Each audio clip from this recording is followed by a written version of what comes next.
Welcome, everyone, to our panel on the patient experience.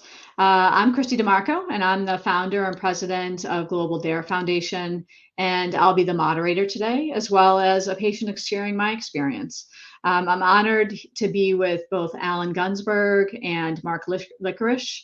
In a moment, I'll have them introduce themselves, but before we do that, I want to tell you a little bit about Global DARE Foundation and provide a few housekeeping details. Global DARE Foundation was established in October 2019. DARE stands for Defeat Adult Refsum Everywhere. Our mission is to promote worldwide awareness and better quality of life for all who are diagnosed with adult Refsum disease. Our goal is to support research, education initiative, awareness campaigns like DareFest, and awareness and advocacy. Driving research is at the center of what we do because we do dare to believe that there is a cure for adult Refsum disease. Alan and Mark, are supporting Global DARE's mission by being strong ambassadors in their countries, by raising awareness and providing support to other patients as well. So now on to a couple housekeeping details. All of you are in listen-only mode, as you know.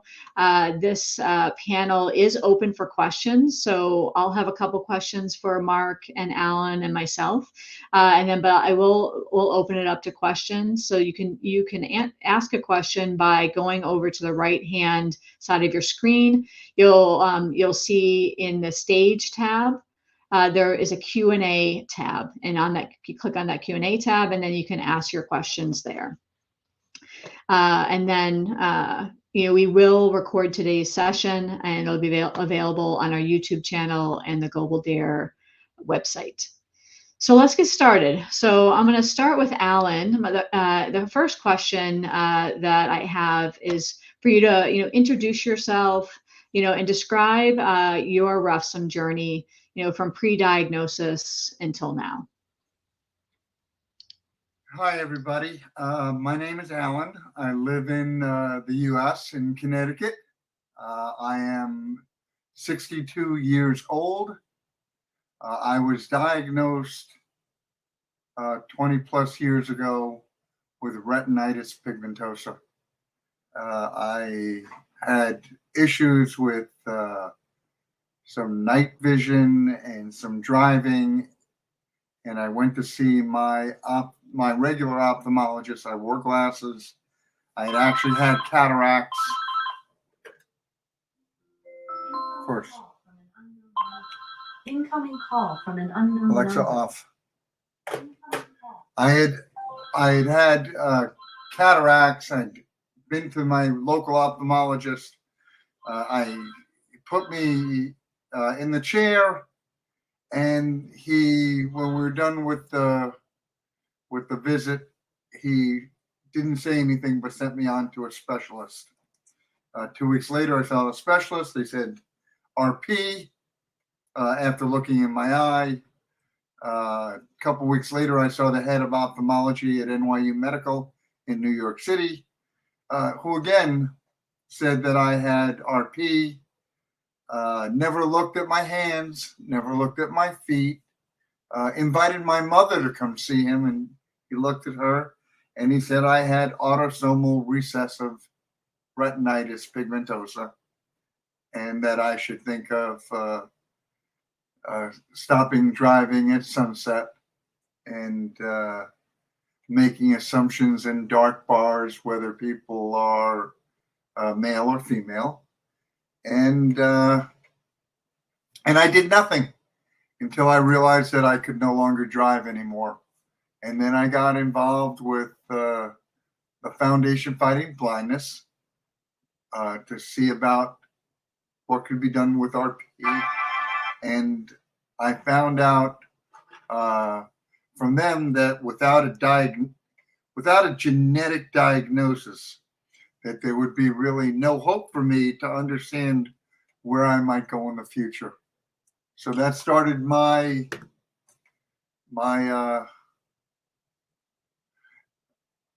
quest to find out what kind of genetic version of retinitis pigmentosa did I have. And you know, a genetic test that we sent to Europe, you know, a selection sent to the eye gene down at the National Eye Institute in the U.S., a couple of different tests, 3 tests later, I think at Oregon State Health, where they were checking for 130 autosomal recessive genes. They sent me back a note and they told me to go get a blood test. And it was a long chain fatty acid test. And they asked me also to send them blood because what I had given them for genetic material before that had been saliva, and they wanted to be 100% sure. And this is about 5+ years ago, and I found out that I have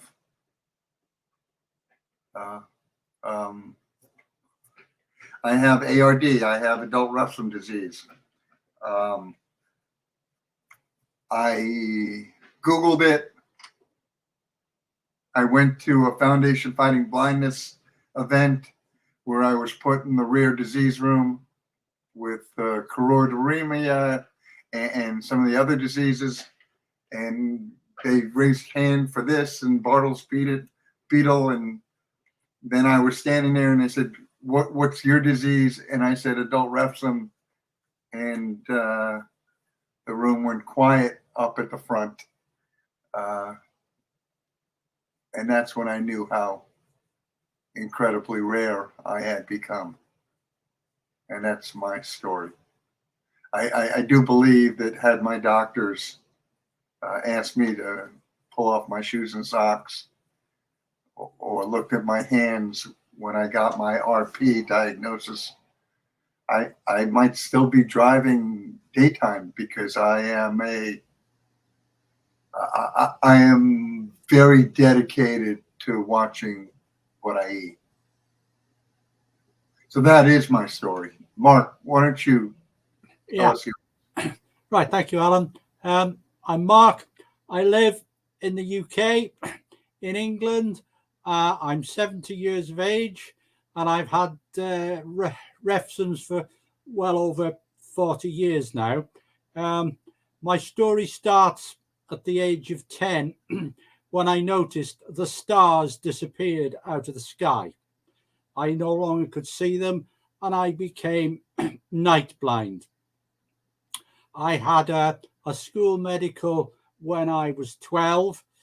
The doctor looked at my feet, and he kept looking at them, and then he just let me go. But he thought there was something strange about my feet.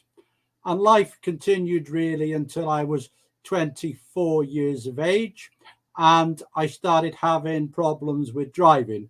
I had a couple of road traffic accidents where I missed things coming from the side. I was referred to an ophthalmologist who did my fields and found that over 50% of my fields were gone. And obviously I had to cease driving then. Life continued, and during this time I'd become a nurse, and I began to notice that things weren't as it said in the textbook. So I began to lose the ability to run. I was running one night to an emergency and I just fell over. I picked myself up and carried on and thought nothing of it. This progressed over the months and I lost the ability to walk. I became very breathless and I had no interest in food. I was referred to a neurological department, which was a regional centre of excellence, where I underwent a battery of tests and various diagnoses were put forward. One young man who I guess I owe my life to really was an SHO stuttering for his exam. He offered the professor of neurology a suggestion that I had Refsum disease. The prof looked at him and me and said, "Boy, do you realize how rare Refsum disease is?" He said, "I've never seen one." He said, "You'll never see one." So, unbeknown to the prof, he sent a specimen of blood off. 3 days later, the prof was back at the bottom of my bed telling me that I did have Refsum disease, and he was most surprised. And the guy got a wonderful reference for a job. From then on, the circus started. I went on various circuits to various hospitals where I was asked to show my signs and symptoms. I eventually ended up with Dr. Gibbard in London. And again, we had a diet. In the early days, it was pretty gruesome and pretty basic. So believe me, the diet you have these days is absolutely brilliant. Since then, I guess I've continued to live with Refsum disease. I got introduced to the DARE Foundation in 2018, and I became a board member in 2019, and I'm also the UK ambassador. It's a difficult disease to live with.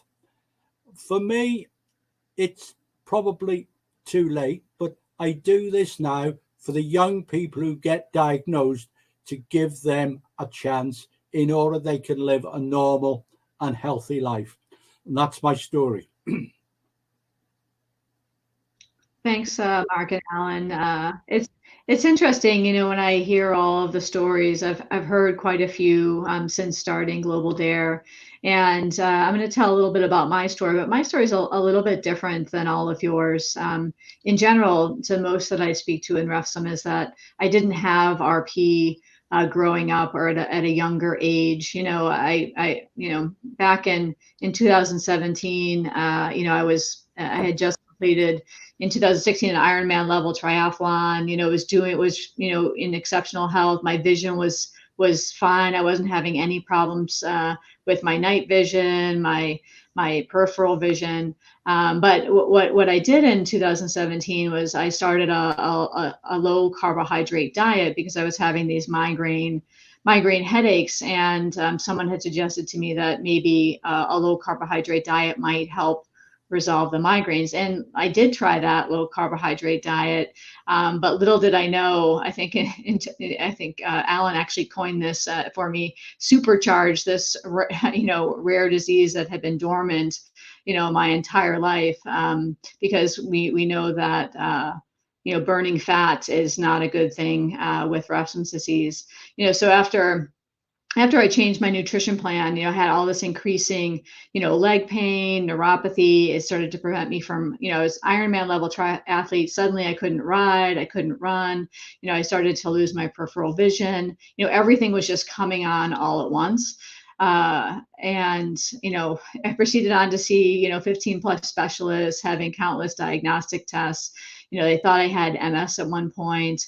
No one was really connecting the dots. No one was really really looking at the full picture. Everyone, you'd go to a specialist and they'd say, nope, that's not this, wash their hands of you and send you to somebody else.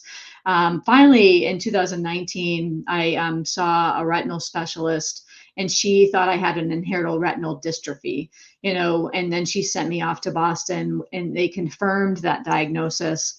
And then proceeded to suggest genetic testing. And the genetic testing, luckily, I decided to do it, even though they had said really there wasn't really, even though I got a genetic test, there wasn't much that could be done for me. But the genetic test actually did do something for me. It gave me this diagnosis of Refsum disease, which allowed me to go on a completely different diet. Obviously a low carbohydrate diet. I had to stop right away, knowing why it was probably causing all of my issues. But I thought people would, once I got the diagnosis, people would know what to do for me. Doctors, as Mark said, knew nothing about Refsum disease.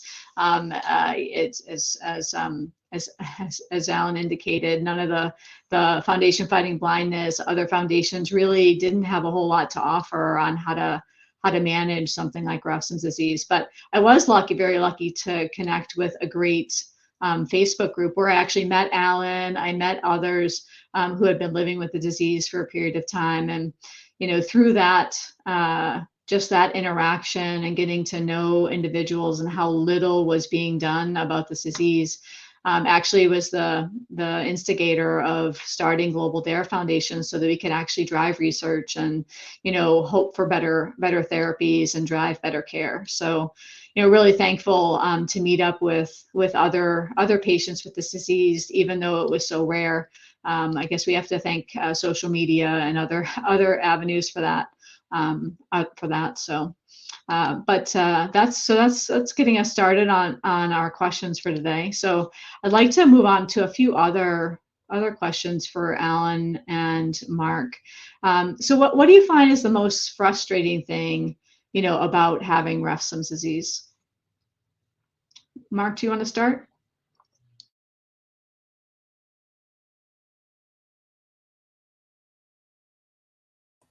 Yeah. Now it's eyesight. I have very little vision now, just 1 degree in one eye, and it's just about enough to get me doing what I need to do. But it is so frustrating sometimes. Yeah. Alan? Hearing. What did you say? What did you say? Are you? No, it's my hearing. It fails, and I have such a slight hearing loss, but enough that it makes so much of a difference.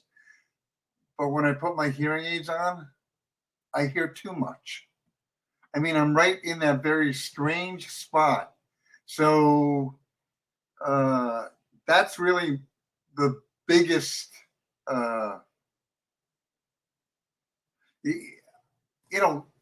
not seeing it really can be annoying and can be a real hurdle to get over, especially when you're trying to read or to learn. But there's a lot of great assistive technology out there now. But when you don't hear what somebody says and you ask them more than once, it brings a conversation down to the point that it. Yeah. So that's my biggest frustration at this point. I should be wearing my hearing aids more often. I should get used to using them more often. It would probably make my life better. Yeah, I think both hearing and vision are just such critical senses. I think those two challenges combined, together probably make it even more frustrating, right? To have both of those as a challenge. And then Kristie then add in cooking a pot of rice and not smelling that it's burning on the stove. Right. So I'm starting off negative 3/5 of what everyone else has. Right. Yeah. And I've used the bad word. It's not negative. I'm a little. I have a little challenge in those areas, and so it puts you in a place that that I think that just the everyday life. Refsum isn't going to kill me.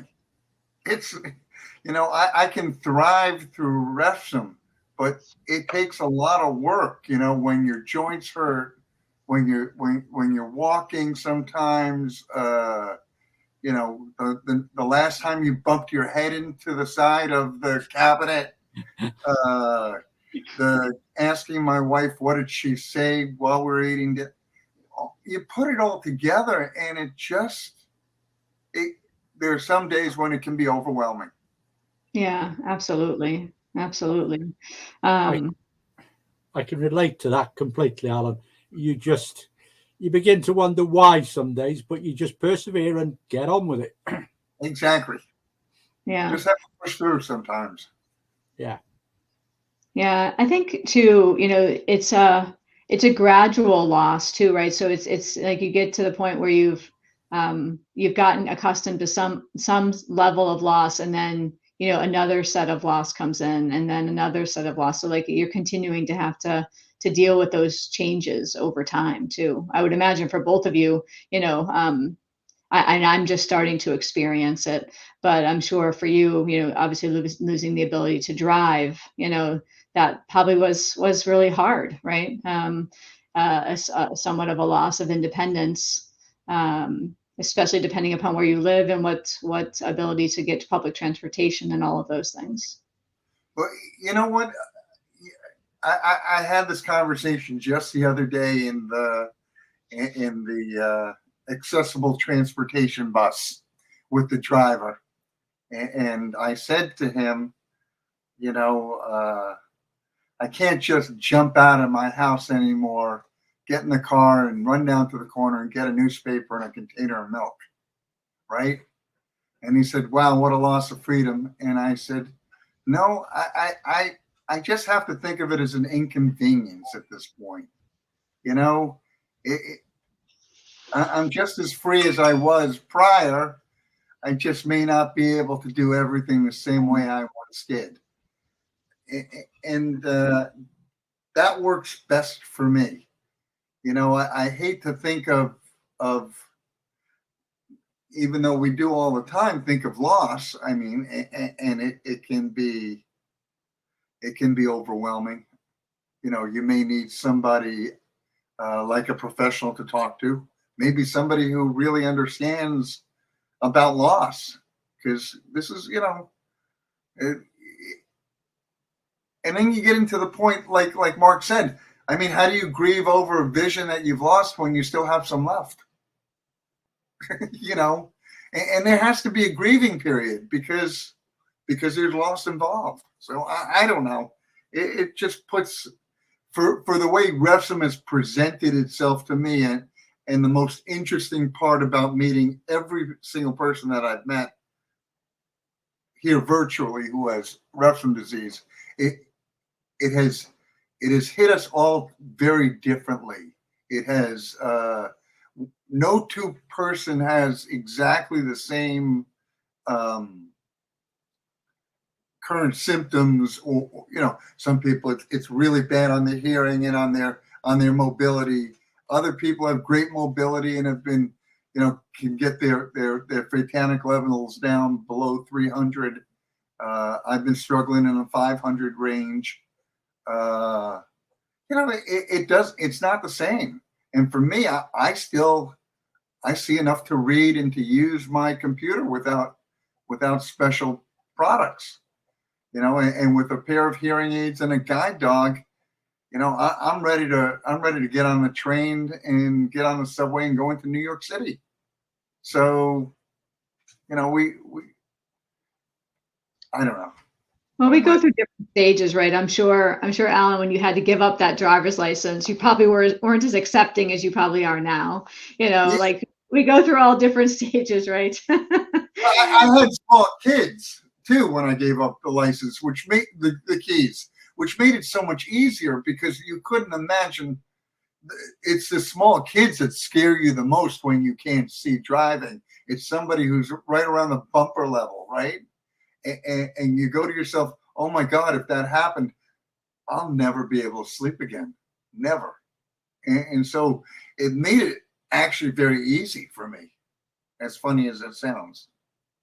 Oh, absolutely. I mean, you would never want to worry about that, right? That was my biggest worry behind the wheel.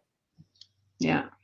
You know, you mentioned levels. You know, I think that's probably one of the most, you know, frustrating things for me, in that, you know, currently my vision, you know, is good enough to drive during the day, you know, and I have not had any hearing loss yet, but I do worry about those things. So I really want to keep my levels down as low as possible in the hopes to retain my vision and hearing for as long as possible. And it's so frustrating to always see my levels going up and down, and I'm so compliant on the diet. Like, I mean, you know, I do not eat anything that I'm not supposed to eat. And so to me, it's really frustrating to be so compliant and just see that variance. And then also know that the test itself has a level of error, and, you know, we need to improve some of that. So I find that to be really frustrating, you know, to just not, it doesn't usually always correlate either, you know, to how I'm feeling, and what the level is. So The reality is, you know, there might be and hopefully there will be a way in the future to arrest this disease or or cure it. But for right now, we have things, for somebody like you who's still driving, my keys went up on the shelf 20 plus years ago. We didn't have the same kind of sensors on the car, which will keep you driving longer than it kept me driving.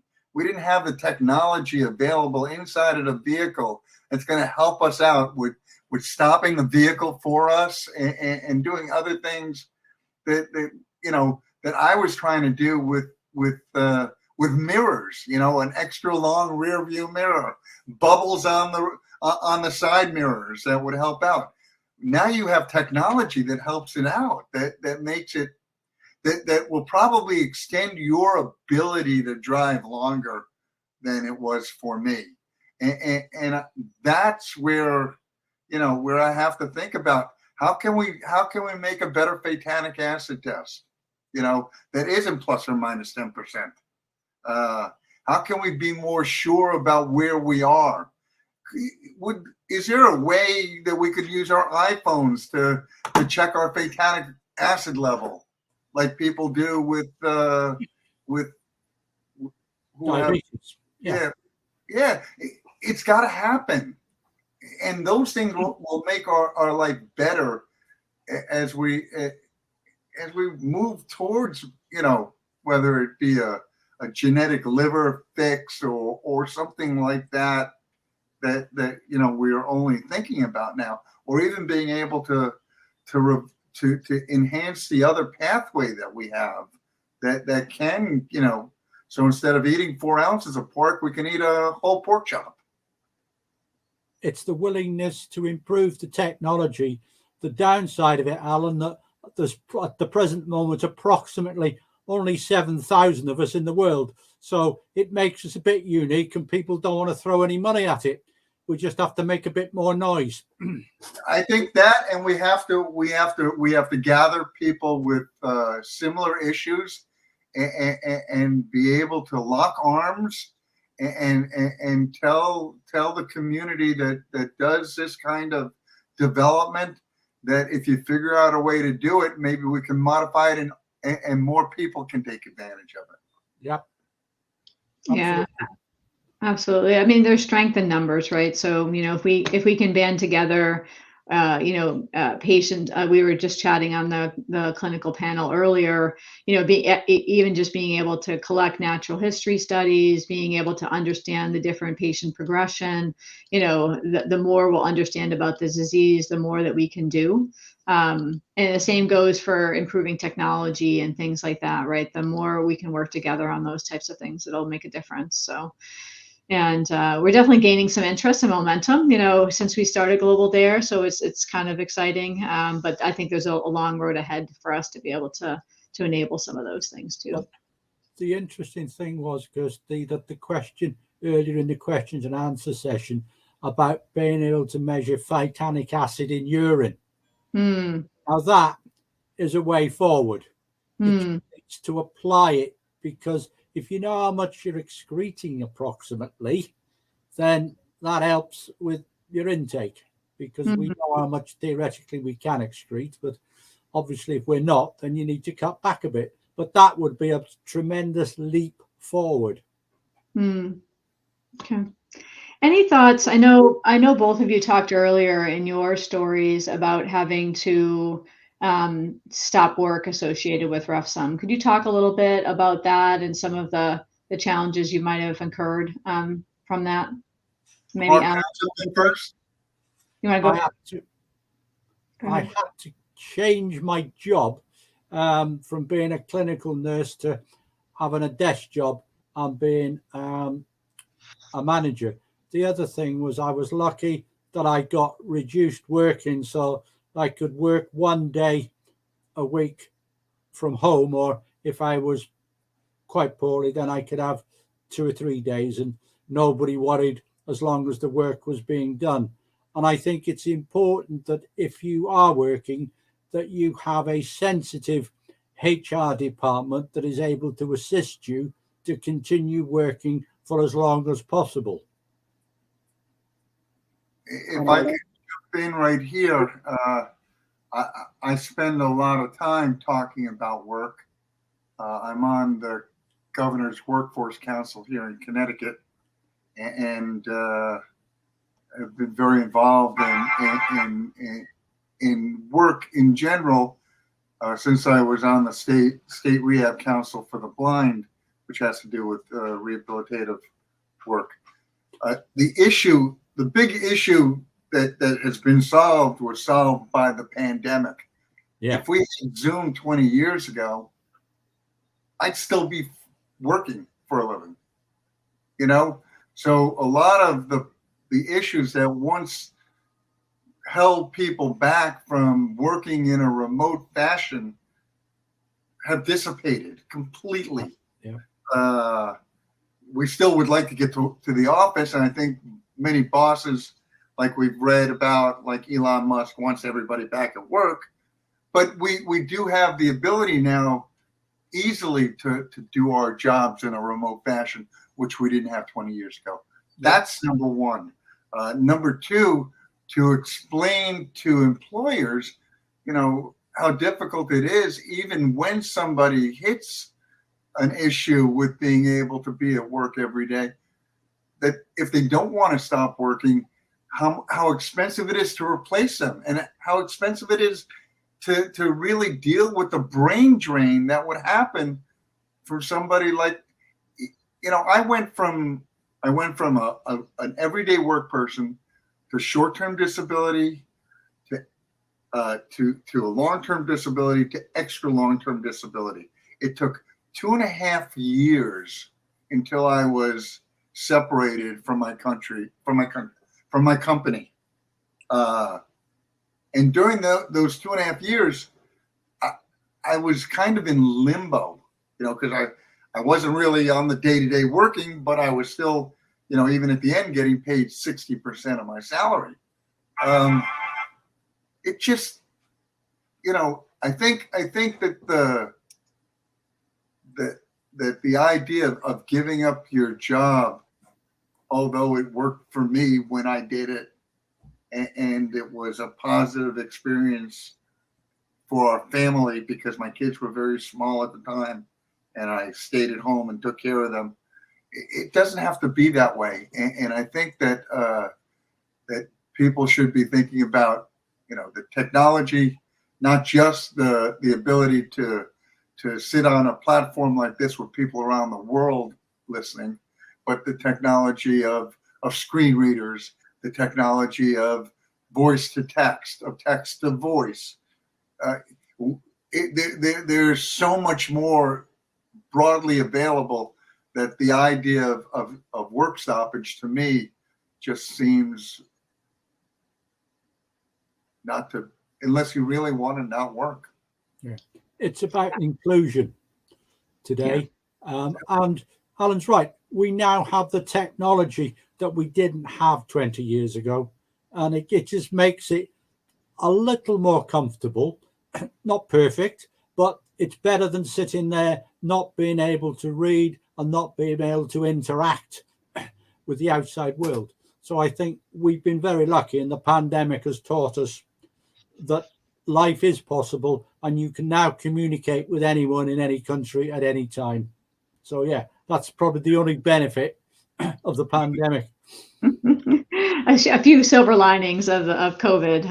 I think you're exactly right. I think, you know, so I do work for an employer. I work for TD Bank in the United States, and they are very have a strong diversity and inclusion approach. You know, and I think we have so many different accessibility tools these days. The ability, obviously, to work remote was there even prior to the pandemic. You know, people are able to get special tools and technology to be able to navigate. So I think I think you both are right. Today's world is a little bit different than maybe when you were first diagnosed and had to navigate through having to work and what limitations that might have presented at the time based upon where you were at. So I do think that's changing. I think that there is probably still some employers that maybe aren't as good on that front. Nope. I do read the Facebook, different Facebook groups, private groups, where there's a lot still discrimination out there and worry of self-disclosure and asking for help. So we still need to work on that.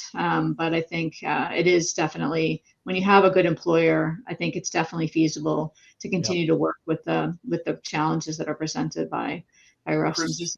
Kristie, I think the one thing you brought up as you were closing, the most important thing is disclosure, and to understand when is the right time, when is the right place, and how you want to disclose to your employer. And there's a lot of help out there and a lot of people to ask. I think that's the one I see on Glassdoor all the time.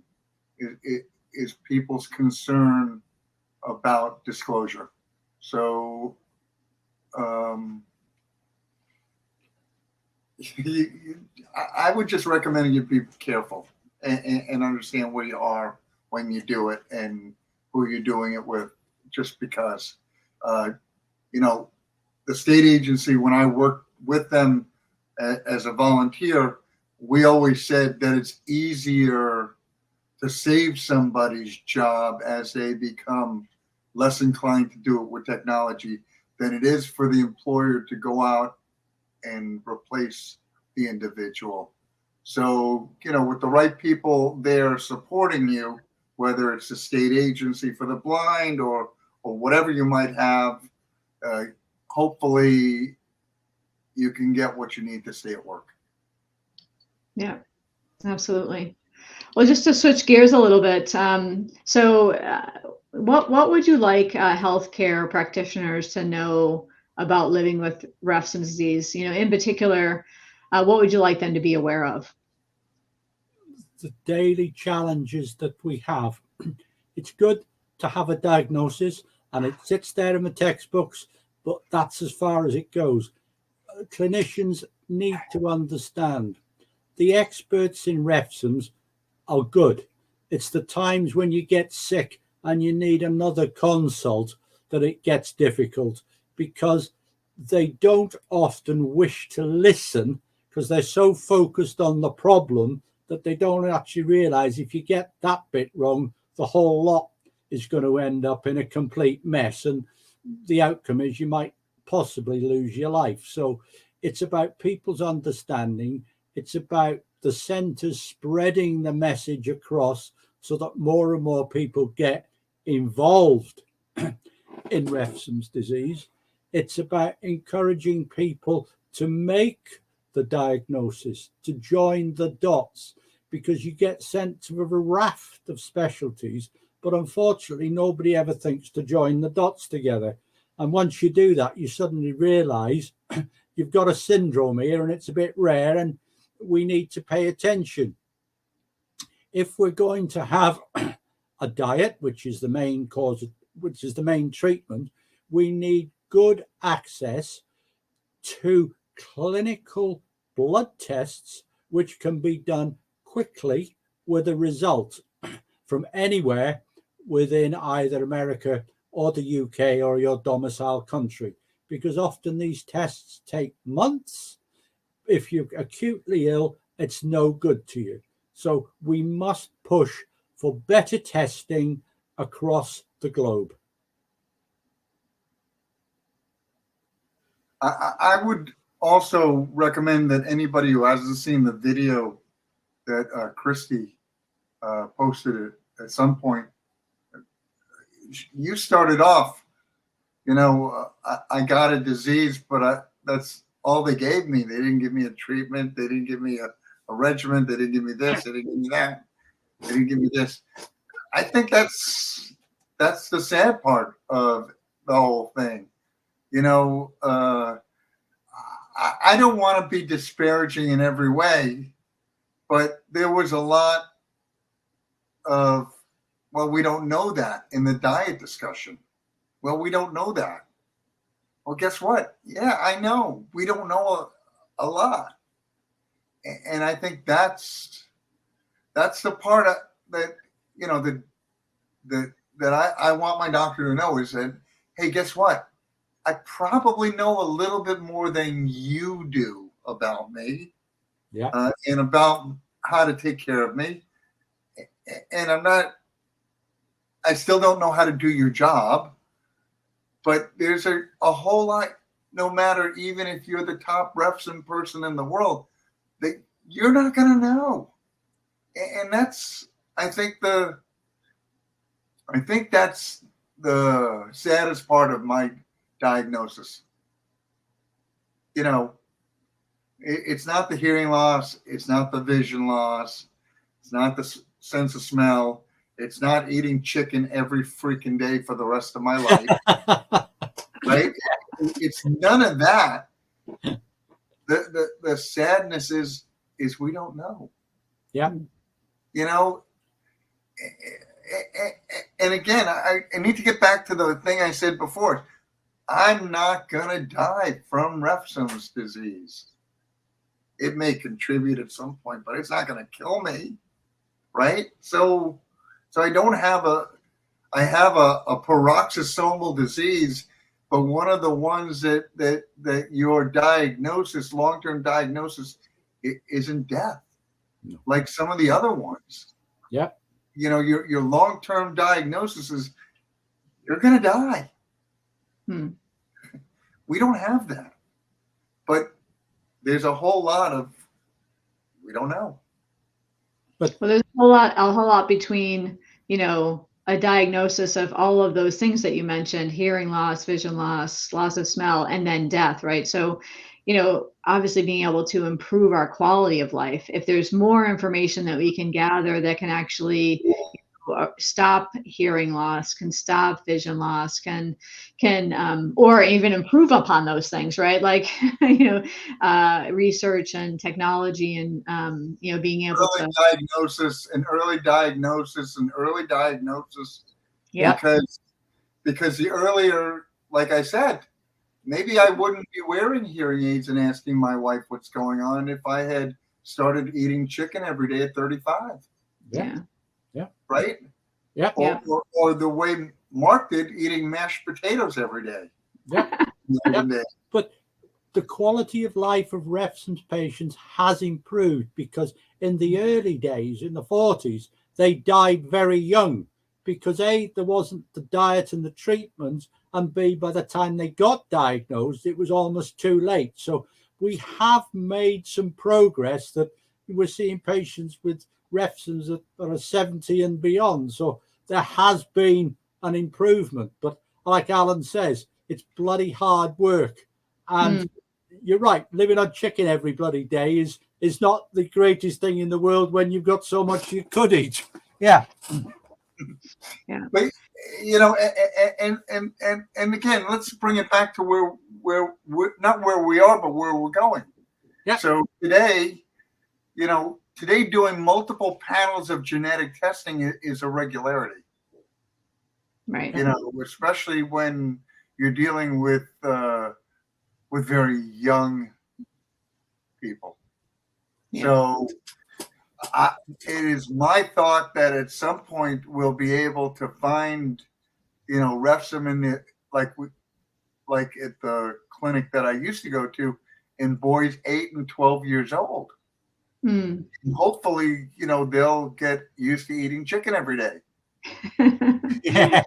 You know, and again, maybe we'll expand it. Maybe there'll be more. Maybe we'll figure out something different. Maybe who knows what we know.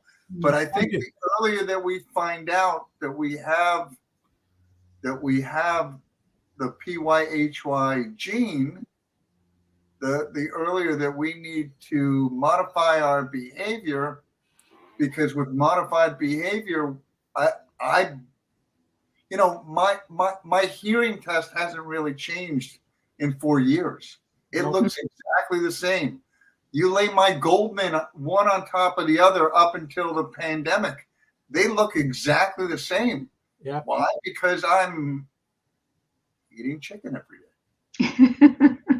Yeah, I mean, my vision hasn't changed at all since I started the low photonic acid diet, and I haven't had any vision loss. So I hope, you know, and as long as I also manage my levels, you know, without having any, you know, big, metabolic events where, maybe, getting sick or something like that obviously can cause some challenges with those levels. But, if I can keep it stable, maybe I will have my vision for longer and my hearing for longer. And if we can get people diagnosed, it takes people an average, we know based upon our registry that it takes people an average of 15, 20 years, to get their diagnosis, and so that's a shame, if you had gotten your diagnosis when you got your RP diagnosis, like we need to raise awareness. And to me, like we need to go out to ophthalmologists around the world, and just be at their doorstep, like you need to do a photonic acid level on anyone who has RP, and so a lot more work to be done there. But it's sorry.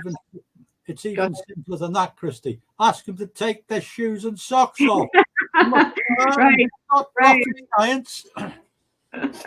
Yeah, all of us A simple indicator. Take your shoes and socks off, but I want to look in your eyes. Look at me feet first. I know, it's pretty funny when you tell your ophthalmologist, if you had just looked at my feet, like, what are you talking about? So one final question for you both. What could, we think about the work that Global Dare Foundation is doing, and us talking to various patients. What do you think we could be focused on the most to improve quality of life for people with this disease, from your perspective, from other patients you've chatted with? Mark, maybe if you want to go first. I think I've got to go back to the blood test. It's so vital that we need to monitor the level so that we know how we're doing on the diet. And it's no good with the present system of waiting months for a result. And I think that's where we should be focusing our efforts, because we're not going to find a cure in the next 5 minutes. It's going to be a slow and steady process. But at least we can get the maintenance bit right, then that might give us more of a fighting chance while we wait for a treatment that'll solve the problem for us. And if I'm going to add on to that, it shouldn't be plus or minus 10%. Nope. That's too, I'm already a rounding error, 1 in a million. You don't have to turn my test into a rounding error, right? Yeah. So that's, I couldn't say enough things about what Mark has said. And then I really want to go back to the mission of Global Dare, which is 60 foods plus 30 foods, test. And if we have to retest just because we're not really 100% sure, the more we know about what we're taking in, again, with testing at its side, the better off we're going to be,